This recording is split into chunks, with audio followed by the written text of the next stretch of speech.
Hale Akay. She is a former academic from Turkey. Hale worked in human rights organizations for years, both as a volunteer and a professional. For the last 3 years, she has been active, especially on social media, in debates concerning trans rights.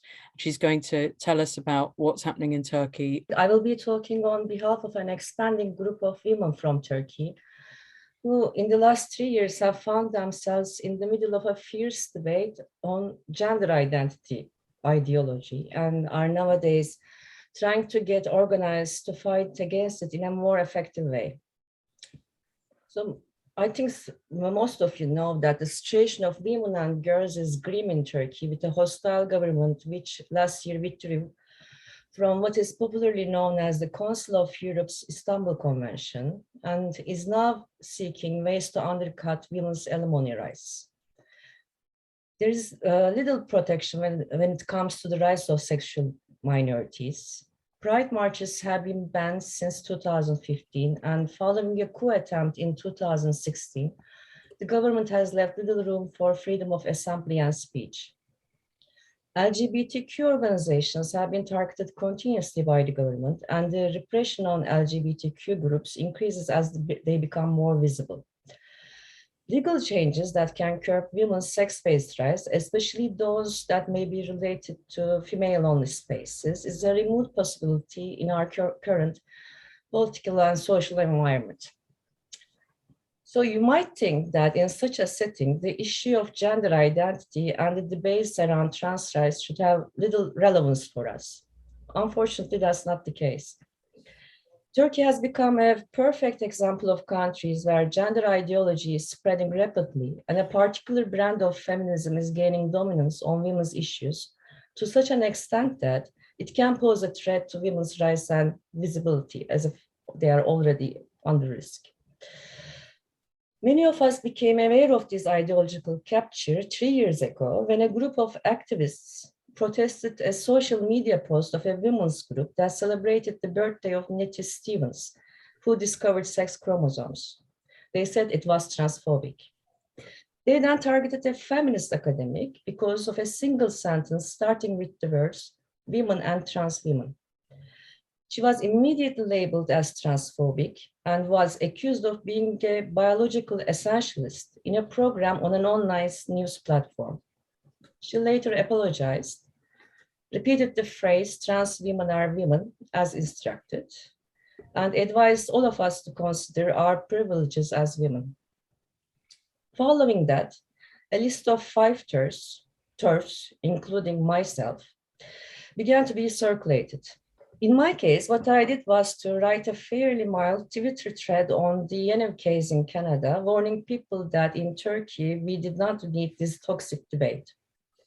Almost immediately, a feminist and now a prominent GRA, whom I barely knew, called me transphobic and said that I should be discredited and defamed. In our group of 5 women, only 2 knew each other before. The list included a philosophy professor who said on Facebook that women and trans women go through different socialization processes during their adolescence. A former student of hers who studied transhumanism in her PhD and shared some critical views about hormone blockers. And 2 socialist feminists who each wrote one critical article about this debate. We came from very different backgrounds, had different political views on other issues. And at the time, there were some 20 to 30 women active on social media who also said very simple things like biological sex is real and women are oppressed as a sex class.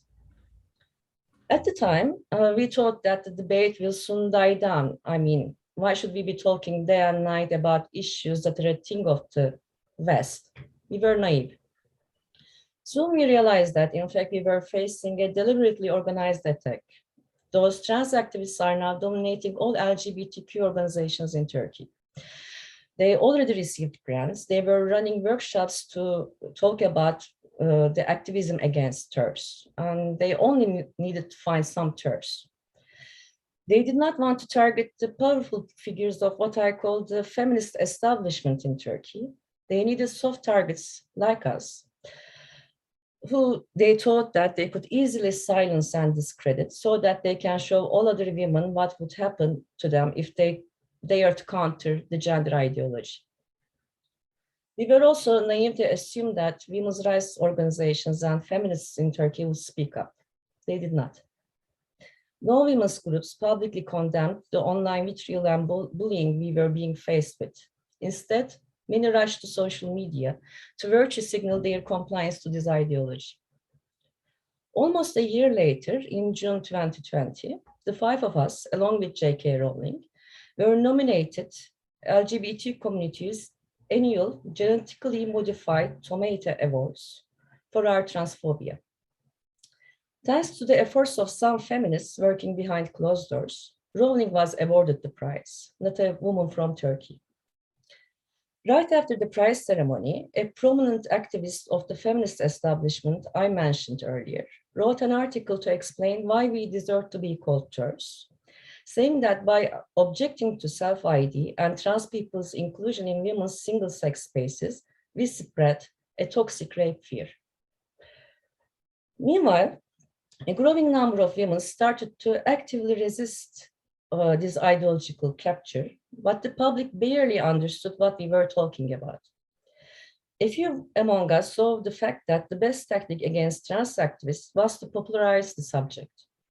For months, we shared the news around this issue in Turkish.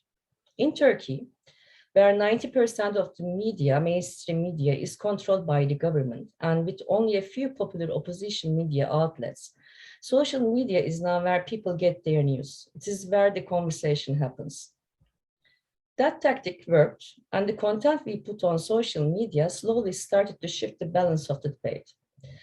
You might find it funny, but active users of social media in Turkey have the most up-to-date information about what is going on in the West around this issue.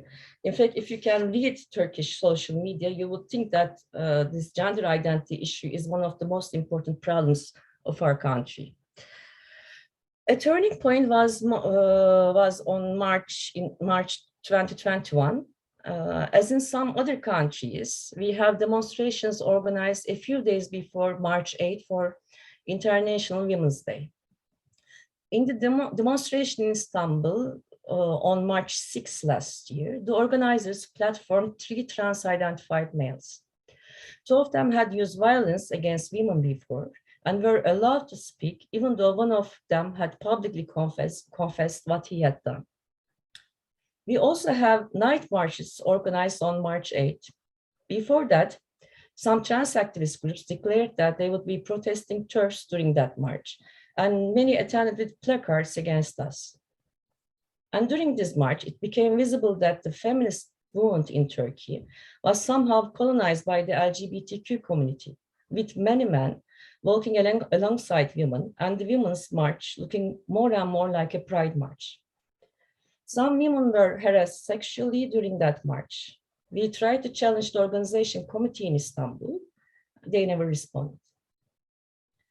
During the Pride Month in June, the LGBT organizations again nominated some of us for the previously mentioned awards, but this time it did not hurt that much because now we were being surrounded by newcomers on social media who since then have been fiercely countering this ideology. I should underline that most of these women are very young. Many of them are university students. We are a diverse group in terms of ethnic and religious identity, and there are many young lesbians and bisexual women among us. Then came another turning point.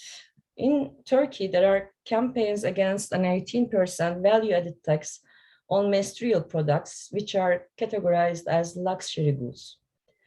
This fall, a women's group shared a post on social media asking for the abolition of this tax using the term people with vulvas. A few days later, United Nations Population Fund's Turkey branch shared a similar post. In Turkish, they use the term people who have periods. In English, they instead said menstruators. Suddenly, more women started to realize the fact that the word woman was being erased. As this year's International Women's Day was approaching, they also saw that the word women was absent in social media posts, inviting women to join protests and marches. Even pressing issues on women's rights were to a large extent excluded. So it became all about transphobia and homophobia. In some discussions on Twitter Spaces, which is very popular in Turkey, some of us were directly threatened. Many women started to share their concerns about a possible physical encounter between them and trans activists in upcoming events. For the first time, a group of feminists from older generations intervened and shared a statement denouncing the intimidation of women and calling for a principled debate among feminists. Around the same dates, two persons, one is self-identifying as non-binary and the other as a trans woman, tried to enter the women's changing room in a sports club in Aydın. This is a city in southwest Turkey. So we didn't have much choice. We needed to get organized. In a short period of 10 days, we first shared our own statement inviting women to march with us on March 8th. We designed our banner which read, "We are women, we are angry." We were organized in three main states. In Ankara, during the march on Tuesday, trans activists tried to intimidate our friends and tore our banner. In Istanbul, where the police was more brutal, they tried to harass them, and one self-identified trans woman insulted one of our friends, telling her to eat her dick. Again, the organization committee in Istanbul supported this person instead of women, and apparently this group of feminists are targeting us, helping efforts to demonize us, but also insulting us as nobodies who do not even deserve any communication. So here we are now. We are a very loose network of women from Turkey. And given the situation in the country, and given the fact that up to that moment, we already did what could be done on social media, we are trying to decide how to progress. We discuss options for creating more content in Turkish, not only that issue, but also on other topics that come as a package with this brand of feminism. We have little leverage on feminist circles inside the country. We believe we should also look for options to join any international effort we can contribute. Of course, we are open to suggestions, and any opportunity that can amplify our voice will be very helpful. Some of you might still wonder how trans rights issue could dominate feminism in Turkey and why feminists and women's organizations are silent. In our country, nearly all of them are financed by foreign donors and dependent on grants. This is now also the case for many opposition media outlets. This creates an environment of self-censorship on this issue. Moreover, since 2015, most of these donors see the LGBT community as those at most risk, and most of the financial support spared for gender equality issues are allocated to LGBT causes or projects that ties women's issues and LGBTQ issues. In countries like us, I mean those that are EU candidate countries or under the umbrella of EU's neighborhood policy, the Council of Europe sets the agenda on human rights issues, and the moment the Council started using the term gender identity, it suddenly became the norm, and all organizations updated their guidelines accordingly.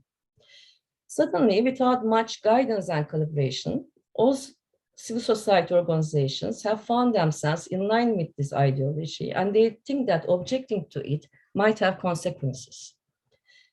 Of course, it's not only about money. There are many feminists and women's rights advocates who oppose the demands of trans activists, but do not want to join a public discussion thinking that it is against the ethical principles of feminists.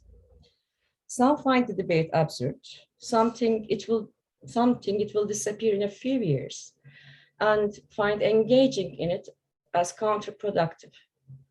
Others do not follow the discussions and still perceive trans people as old school transsexuals who have always been a part of women's movement in Turkey in some ways. Some see trans activism as a tool to extend their influence. Moreover, you might also think that young people in Turkey are less affected from this gender war. That's also not the case. Many young people in Turkey are active on Reddit and Tumblr. They're also being indoctrinated and radicalized by a small but very active and noisy group of TRAs. In Turkish, we don't have gendered pronouns, but you can see many Turkish accounts that put on their bio their English pronouns. The term trans kids is now being promoted by activists, rights organizations, and some leftist outlets. Therefore, in a nutshell, we are also part of this culture war, though our social and political dynamics differ. Before ending, I would just like to say, for those of you who might be in touch with feminists and women's organizations in Turkey or in other similar countries, I would advise you to ask them their opinions about the conflict between women's rights and trans rights.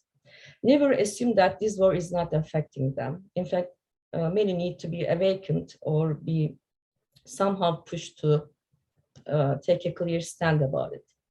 And thank you for listening.